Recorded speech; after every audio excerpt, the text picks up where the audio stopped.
पकुड़ी छाणी सारी आलू को भाजवा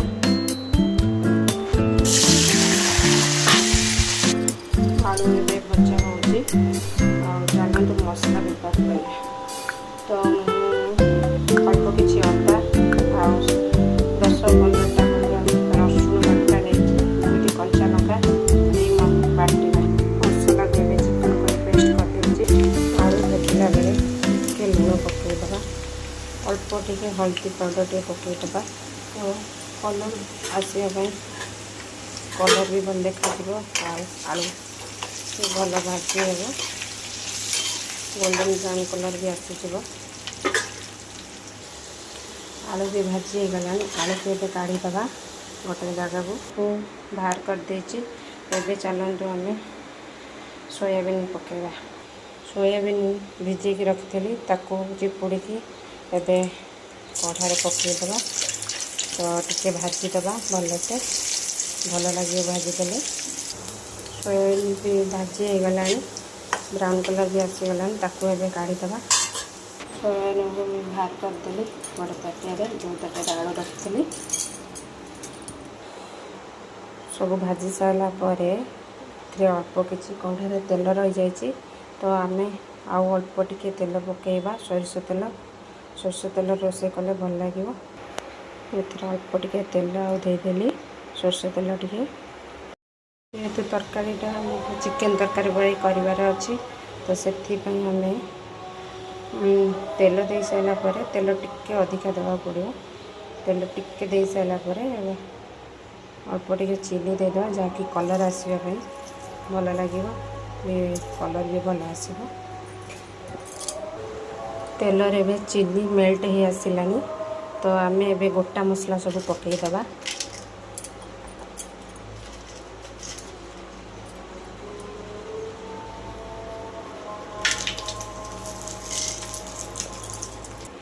आम ए फुटण टे पकईदे फुटण फुटेले भल स्मेल आसो पकईले गोटे मीडियम साइज पियाज टे काटी पियाज को आम पके पियाज पकईवा पियाज को पकईकी जारीदे गोल्डन ब्राउन कलर पर्यटन जारीदा पियाज एवं जरी आसलानी तो आम टे अल्प टिके हलदी पकईवा जहाँकि कलर आसो तो हल्दी मुझे देदेली तरकारी हाफ चामच लंका गुंड काश्मीर चिली पाउडर टे देदेगा ताकि कलर आसीज तेल टे भाजी होपर आम ए पानी ऐड कर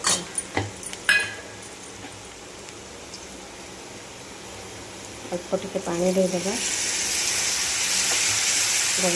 मसला आउ पोड़े पानी दे सारा पर अदा रसुण कंचा लंकार पेस्ट जो बनई देदेगा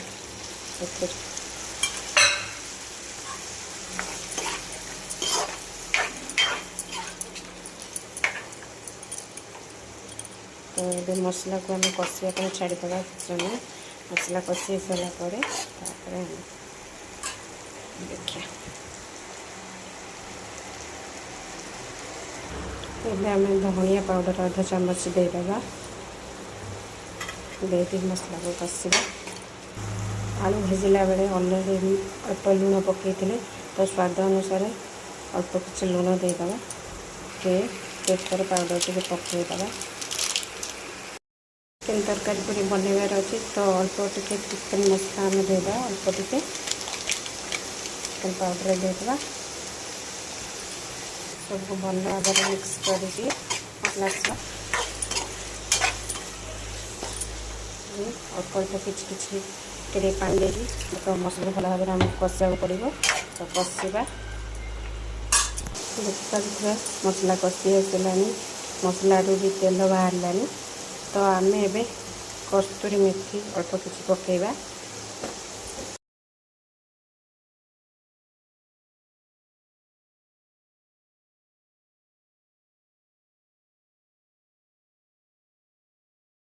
कस्तूरी मेथी पत्र पकेले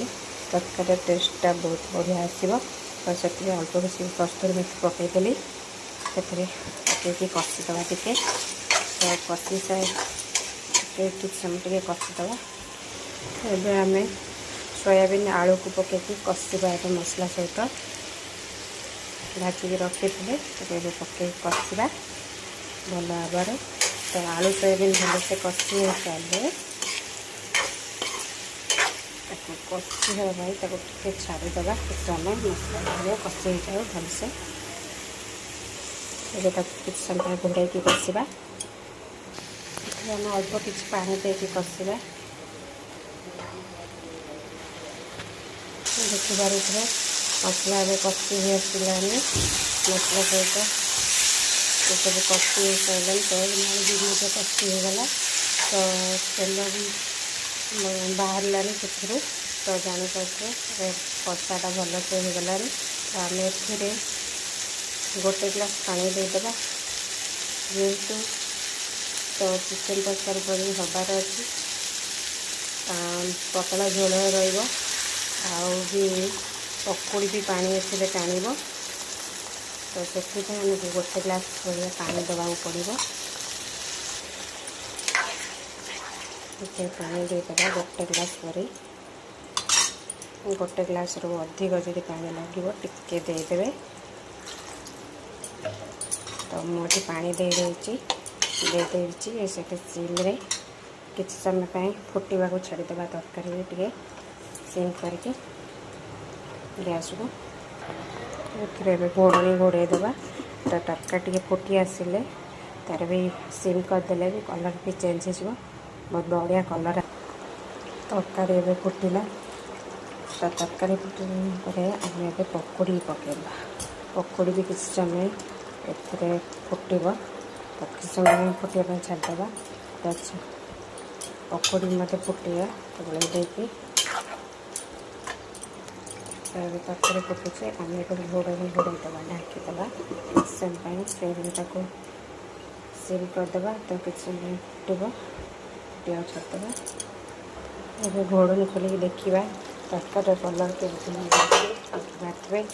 तो तरकारी आम टे आसला एवं आम से गरम मसला पाउडर अल्प किसी देदेवा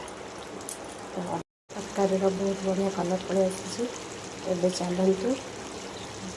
गोटे बाउल काढ़ी देखा तरकारीटा देखा तरकारीटा बहुत टेस्टी बहुत बढ़िया होती तो जब मो भिडियो आपको बहुत भल लगी तो